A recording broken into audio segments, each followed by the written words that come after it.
Welcome back to another edition of Let the Brother Speak.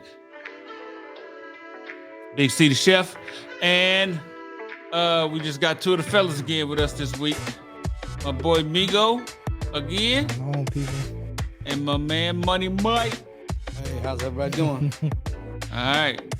Again, your boy Apple Juice still out there celebrating his anniversary. Boy, you have a good time, all right? You having a real good time, ain't you? And again, Deshaun is back out. Boy, you live on that road, don't you? I feel you though. Make that money, brother. So, what's going on? How was you all's week? Did you all have a good holiday? Absolutely. You did? Did you get some barbecue? Does the fat man turn down food? Yeah, man. You had enough barbecue, so what did you get? Some ribs, some steaks, or what? Some ribs, I got some tri-tips too. So, I did. Yeah. Okay. burnt ends. What about you? Had a lot of 40 proof. had a lot of 40 proof, man. Some good relaxation and some good food, but a lot of 40 proof. Yeah. Okay. I'm gonna let everybody know. If you got a job right now, you get weekends, you get overtime pay, you get paid benefits. Thank a unionist, because unions were the people that got you that. Yep. Shout out, big ups to the unions. Big ups to the unions. And so me personally, I had some I barbecued a couple of steaks. You know, I'm not a rib person. You know, I'm a steak person. I'm giving me some steaks. I'm gonna throw some steaks on the grill. Oh, absolutely. You Gotta have it. That ain't bad. That ain't a bad. It's sort of like, I don't eat hot dogs too much, but you give me a nice little burnt hot dog, I'm gonna get one of them too. I can't. Yeah, I'll do a hot link. I can't do no hot dog. It's psychological for me. A friend of mine messed it up as a kid, and let's just say you ain't trying to be a glizzy gobbler, huh? I think I wasn't even I think I was in middle school, man. Man, look, it's like the one video the one dude said where homeboy was like talking about, hey man, you look kind of sus eating that hot dog. He's like, hey man, I'm just eating a hot dog. Man, you know, something you want to tell me? Because every time you see me eating a banana, I'm eating a banana for my potassium. You go with that crap again. Look, I'm just eating a hot dog because I'm hungry. I'm just eating a hot dog. You seeing other stuff. Look, nobody eat hot dogs. I can't. Now, give me a bun. Give me some bun and some chili and the toppings on it. What about Earl Campbell's? Come on. I don't like Earl, Daryl, Larry. I don't like none of. What's crazy is now I'll probably mess with a hot link though. Oh yeah, I can't mess with the red ones. You already know. Those are we got to be them fire red ones, boy. The one that got the yellow and the clear top at the. Yeah. Oh yeah. Yeah. Yeah. Yeah. But yeah, man. But hey, I'm with you on the steaks, man. That's a good alternative. But I eat ribs too, though, and of course I'm gonna get some chicken and then some burgers. But steaks, that's a good alternate, though. Man, I love steak, and I'm getting on it late. I was a finicky eater as a child, man. I didn't eat steaks till the Navy, so I understand. So I was in my mid-20s when I had my first steak. To me, pork chops were steaks. So I have a sister, and all she eats is fried rice and McDonald's. And when she had her son, that's all she would feed him: fried rice and McDonald's. And when he got older, and he went into the service, he was introduced to steaks and ribs and other stuff. And now that boy just a regular Bobby Flay. Mm-hmm. That's all he eat now. He was like, man, mama, you been hiding this from me. Well, your mama gonna feed you what she eat. She don't eat all of that. Man, so he had everything but some steaks growing up, man. Yeah. So, all right, look, I got another video I want y'all to check out.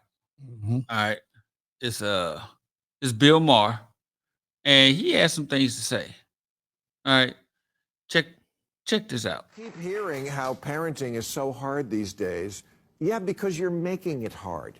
Gentle parenting. It's like a Taco Bell breakfast. The reason it feels wrong is because it is. And it's ruining lives on both sides of the equation. Parents, it's ruining your lives because you've made yourselves a butler to a 5-year-old. And the kids, because the results are in, and all this letting the kids run the show, path of least resistance child rearing, is harming them. The average high school kid today has the same level of anxiety as the average psychiatric patient in the early 1950s. A recent survey of employers found that about 1 in 5 recent college graduates brought their parents with them to a job interview. Our kids are crippled with anxiety because they haven't been properly prepared for a world that doesn't revolve around them.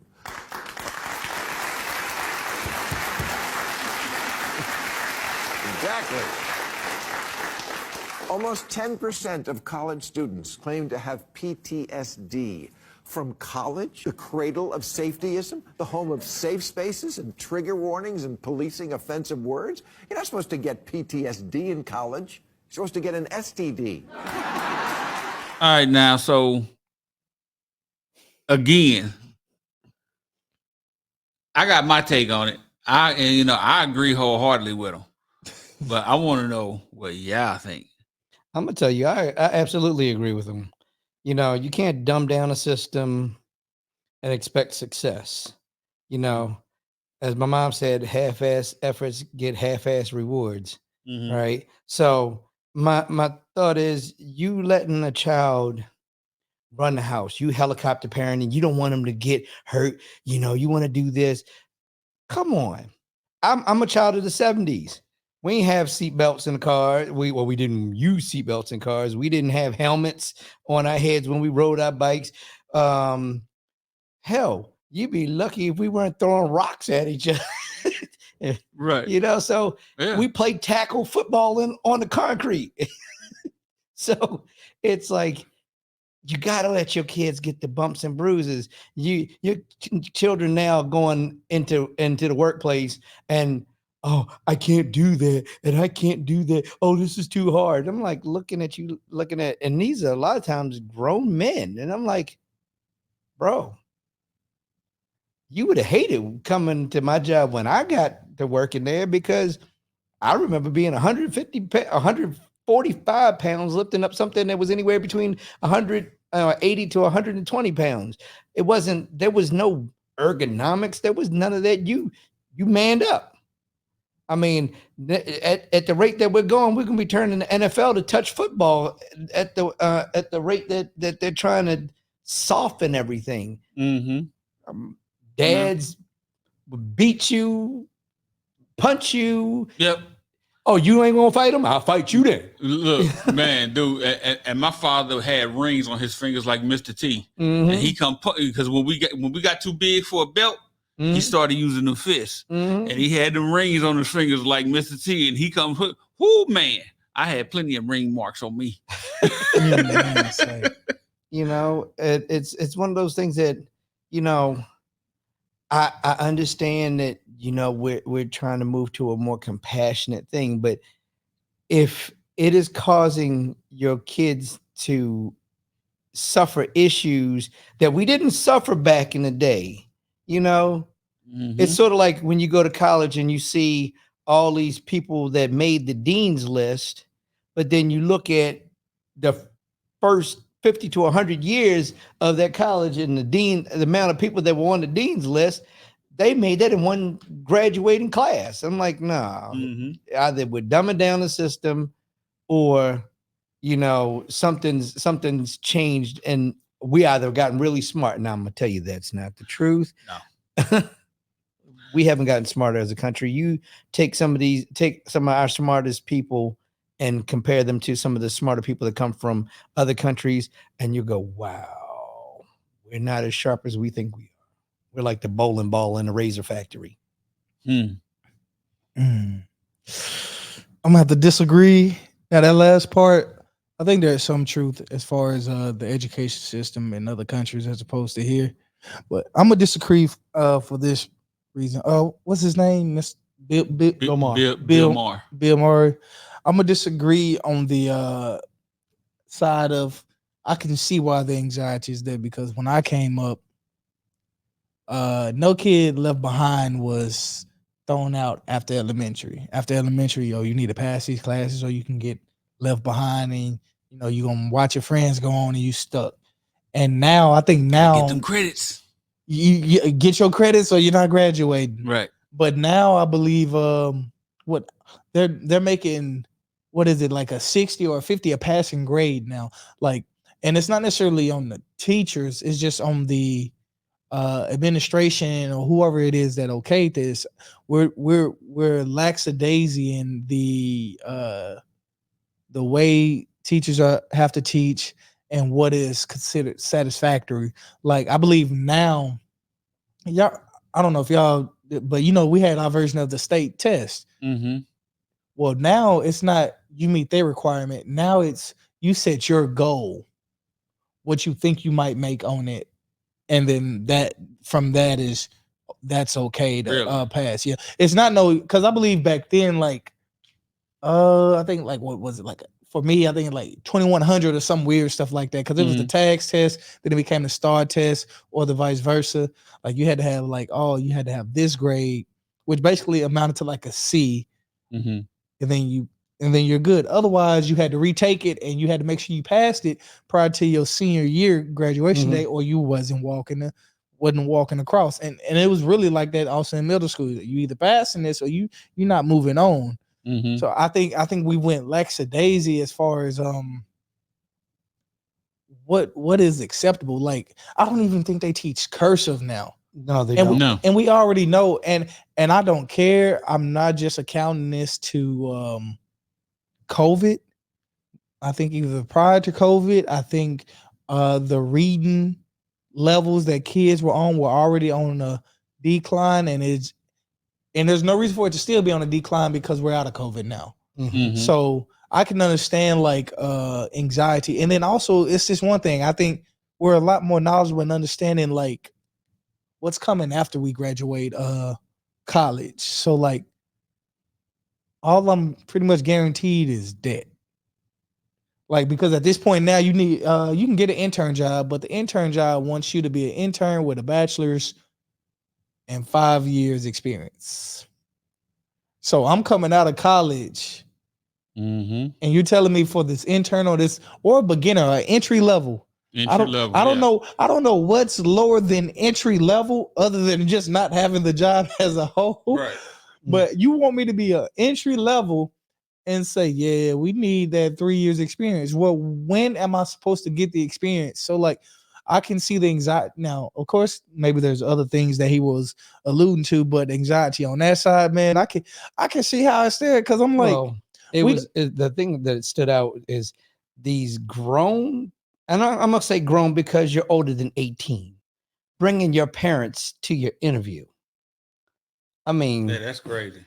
To me, I would probably laugh if I thought about the first job I got. My mom was standing there. I mean, unless my parent works in a similar field and she's well known, or he's well known, like, I'm going to work for Google, and hey, my dad is Steve Jobs, I'm probably bringing him. Or my dad is Obama. My dad is some politician that knows somebody in here, and he can kind of, how people get when they see certain people, they kind of get a little bit more friendly and open to you. Yeah, I don't know what that's about, because you can come to the interview, but you're not coming to my interview. Like, you either in the lobby or like, Mom, we talking until I get out the car type thing. Like, if you give me like help or even help me with anxiety or whatever, but I don't know how somebody is actually able to sit in. How they letting somebody now that's different. Like I said, now if they're letting them sit in there with them, that's that to me is my side of the anxiety I'm talking about is the fact of worrying about, like, we really aren't having the allotted chances. Though, yes, there are a bunch of chances, but the criteria to get those chances is way harder than it was back then. And then the level of teaching is horrible now. Like, why are we changing? Like, even things you already know, they got this new box method that they teach in math. So it's like, it's certain things. Common Core craziness. It's some weird stuff, and you already know, if it ain't broke, don't fix it. So I'm speaking on that side. Now, the side of having your mom, your folks, or anybody come with you to an actual interview, like, I don't know what you're really doing there. Now, I can understand if you don't have a car. My sit in the car. I'll be Yeah, right like- back out. I'll be out shortly. But you're not sitting in because there's no questions that they're going to ask you. And Right. and if they're going to be interviewing you, then why would they give me the job? So I don't Right. really get that. Now that's some kid no, that's not the word I want to use because I was going to say the wrong word. That's some kid that's just been a little bit too nurtured. Mhm. Like he's been sheltered. Sheltered is the word I'm looking for. He's been Mhm. way too sheltered because there's no reason why you should be scared to go to an interview by yourself, Right. Mhm. especially like with all the studying you can Well, do prior to. See, I think one of the reasons what he was talking about was when he said you become a butler to your 5-year-old child. Yeah. You know, that's because you have I'm with it. I'm with it. I'm with all this shit. Okay. When it comes to raising your kids, it's called a lot of what a lot of parents don't do nowadays is what I call tough love. Mm-hmm. You know, I mean, I see so many. Come on, Chastity, sit down, please. Sit down. Stop. Will you stop? Come on. Come on, guys. Come on, guys. It's time to go. Let's go. No. I grew up in a household when daddy said, sit your butt down, you sat your butt down. Mm-hmm. When mama said, let's go, let's go. The normally for me, the next thing that came out of that was my mom. I knew martial arts. My mama knew crazy. Net Right. Trump martial Karate arts. and crazy. Yeah. Yeah. My mother was a pro with the shoe. See, now I can get that. I can get the part of cradling your kid too much. Because I think there are certain things with how I was brought up, and then of course the generation before me, I think that should have been different. But I think there is a part where you gotta really find a healthy balance, and I don't think a lot of times parents try. I think some either I'm gonna do what was done to me. Some okay because I didn't do this, they overcorrect and do the total opposite. Yeah. And both of those are two easy things because one you just copy and paste, and the other is well since she did this, I'm gonna do the opposite, do that. That's the easy way because it's just you. Oh, since you didn't like your outcome, I'm gonna do the total opposite. You didn't really put nothing in. You just did what you didn't. Well, you just did what you didn't like done to you. You did the opposite of what was done to you. With me, with my daughter, I definitely gave her the tough love thing. I was more of a football coach. Mhm. If I'm going to train you how to prepare for a real game, I'm not going to train you like it's practice. I'm going to train you like it's the real game. Mhm. So as my daughter got older, I gave her more responsibilities and more preparation for, hey, you get ready to get out of my house. Mhm. Because see, there were four choices at my house. Mhm. One, do really well in school, get scholarships and everything, go to college, and get out of my house. Mhm. Number two, do decently in school, get a job, and get out of my house. Number three, do pretty decently in school, join the military, and probably get dragged out the house. Or number four, do nothing and get thrown out the house. The last two, you made a choice, but you did not fully make the choice because military is going to tell you when it's time for you to go. If you ain't ready, oh well, right? Mhm. Me, I'm gonna just throw you out. Be like, I don't care. I don't even think the military take you anymore if you don't have a high school diploma, do they? I don't know. You got to have a high school diploma to get into get into the military now. So the other two, you had choices. You said, hey, I'm going to do decently in school. I'm going to go to college. I'm going to try to find my career and I'm getting out. See, a lot of people be giving their kids too many chances, right? And then that's when you end up with the failure to launch. Now you got a 40-year-old child that ain't trying to get out your house and waiting you out to die. See, but I think I'm gonna have to disagree there because for as much as they want us to get out, I know for a fact that I'm 33 now. Mhm. I know for a fact At 18, I wasn't ready for independency or Well, life. I'm not saying at 18, but by the time you reach your mid 20s, you should have figured out where you're going.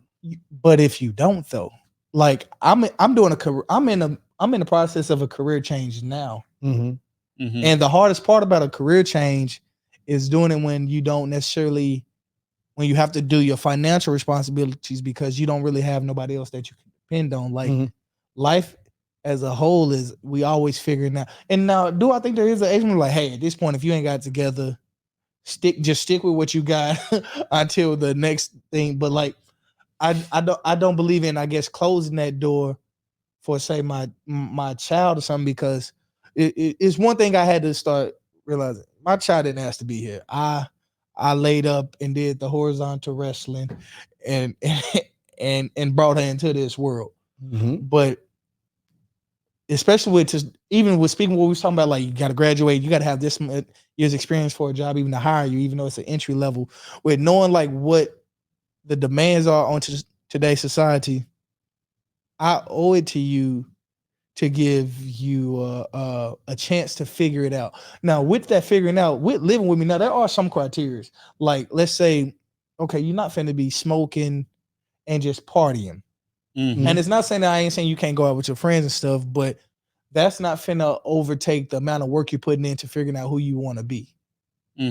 So, like, I'm gonna say no smoking, for the simple fact of you don't know what career field you're gonna want to go. And because it's not legal everywhere, we don't want you. I don't want you to ruin any chance you have or miss out on your opportunities. Why are you figuring it out?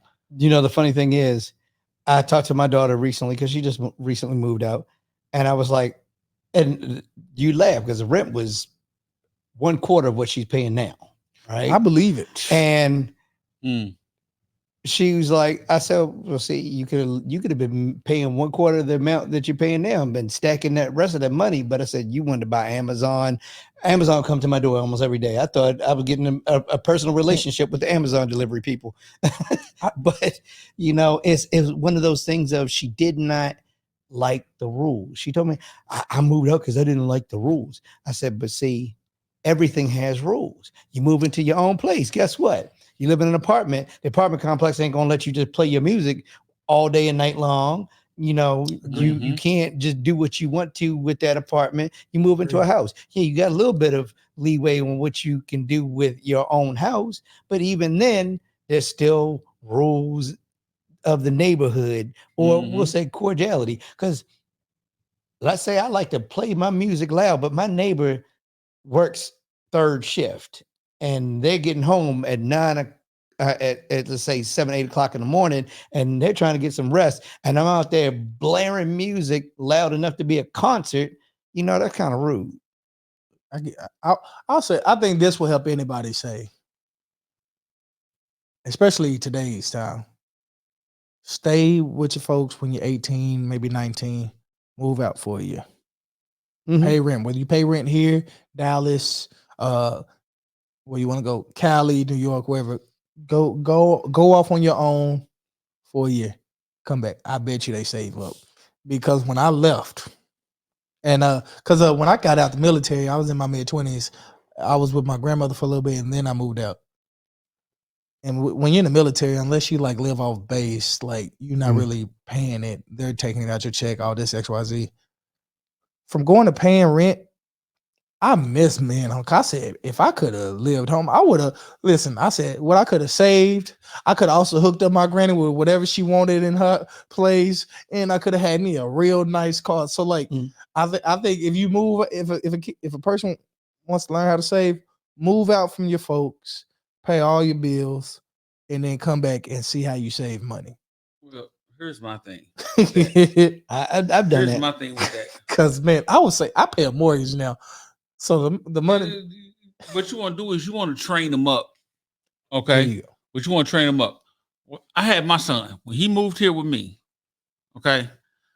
I had my son give me half the rent.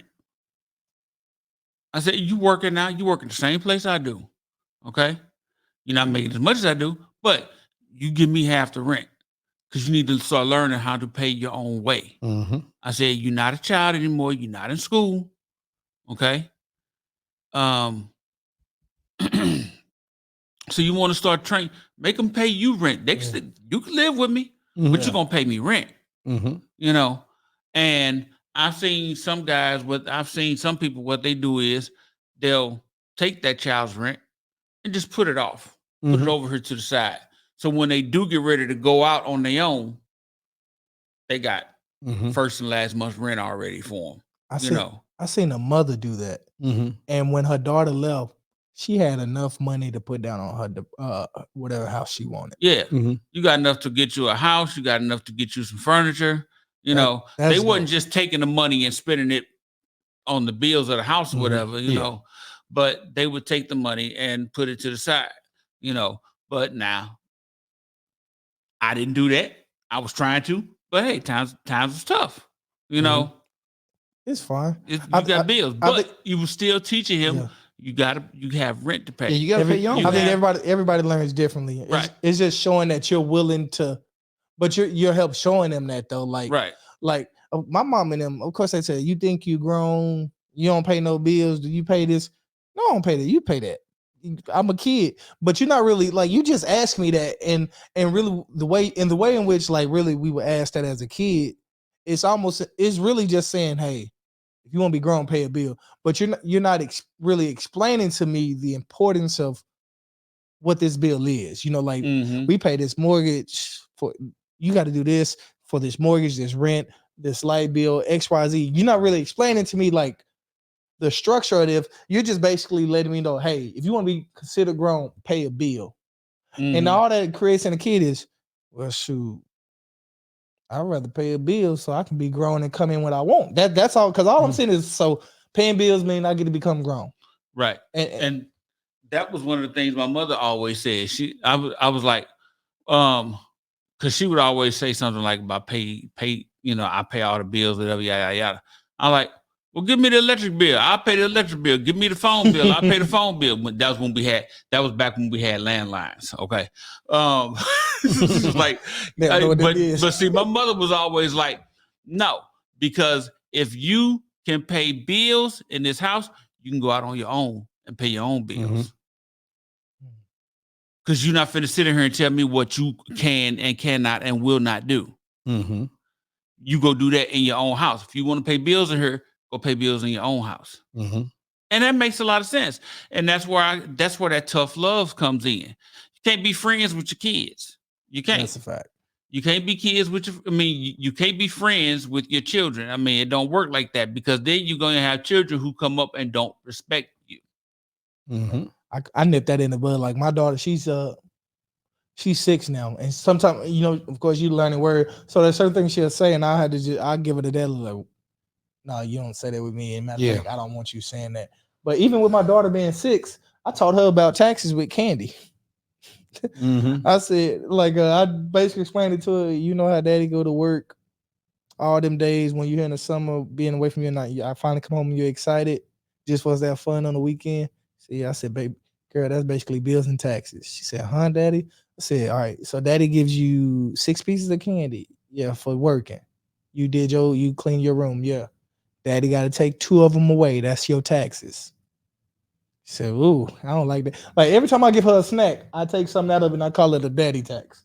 Just so she can get used to the fact that, baby girl, everything that's given to you, sadly, fact of the matter is a tax. Because I'm going to tell you now, when I got my first job at KFC, my mom and them didn't tell me about taxes. If they would have been recording the look on my face when I got that first check, because I it was the first week, so I'm training, but I'm like, yeah, I'm gonna stay. I stay this extra. I stay extra hour. That's an extra $8. Let's go. This is gonna add up. Sure, I said, yeah, my mom about to have about like, I did this on the first week, and the second week she gave me some more out. So I'm about to have $200 something. I seen that check and it said 130. I said, Mama, what's withholding? What's the federal tax? So they take that out of everybody. I said, well, I don't even work for the feds. Who this FICA dude? And then I said, Mama, Social Security. Mama, I ain't even old enough to get Social Security. She said, it's not for you, it's for them that's on. So I said, what I'm paying them for? Right. And then I said, Medicare. I said, Mama, so because you got food stamps, I gotta pay for Medicare now. Hey man, when I got that first check, didn't nobody tell me about taxes. So when I seen them three amigos right now, man, say Oh, hold up. I got one for you. Just imagine waiters and waitresses. Yeah, because I they don't don't want- even get minimum listen, wage. I'm gonna be honest with you. No disrespect, I would never pick that job up. I'm gonna tell you. I'm gonna help. I'm gonna help. And I work for tips with Domino's, but it'd have to be somewhere like I know, like it's so busy on the weekends that it makes up for whatever happened throughout the week. Mhm. But like, shout out to them that do it. But I would never tell pick that y'all, job. One of the things, if y'all can, if you're going out to eat, bring some cash. Tip them people cash. You ain't got to now because they do the disrespectful thing of the putting gratuity. this. If they put the gratuity, and that's what I realized, I don't give them, because now you just forced me into a gratuity that I didn't ask you to. I personally don't like And shining. I think it's illegal. Because you didn't even tell me which the percentage was. Like, how do you? Sometimes when I'm like, sometimes the gratuity, I'm like, yo, I was they'll gonna put 20. A lot of times they'll put 18 or 20% on it automatically. But I'm like, sometimes you're gonna get more as far as like, because depending on like what I ate, because I do mine in intervals of 5 and 10. So I'm like, you probably missed out on money because y'all do that automatic gratuity thing. But I mean, shout out to y'all, man. That's for some of y'all waiters, the ones you know exactly who I'm talking about too. She should not be named, but yeah, some of y'all waiters, you deserve what you got. Some of y'all, man, y'all out there really working, man, and I respect to y'all for that. But man, back to this, yeah, man, Bill Murray, Bill Maher. Bill Maher. Man, I get it. There's the pros and the cons of. Really, I think there's the pros and the cons of depending on every generation you grew up in. Like either you're better at something, but it might take away from something else because as things get better, you in a way become more handicapped, especially with technology. Well, yeah, that's true. But honestly, as a parent, I think that every parent should try to get their child to be more self-sufficient. You can't helicopter parent your child. You're handicapping them. What happens when you pass away? When you pass away, now your child is left without you. You just caused your child more anxiety that they already supposedly had. I'm hoping that when I pass away, my daughter's like, oh, well, you know what? My dad prepared me for that. Yeah, my dad prepared me for that. Yeah, that's my mom prepared me for it. My mom taught me how to handle most things. And the rest of it I had to learn because, unfortunately, I was not very good with money when I first got out into the real world. Hey, Yeah. likewise. Well, yeah, it's a tough situation, but hey, we just gotta start. We just gotta do better with our kids. We can't pamper them. We can't baby them.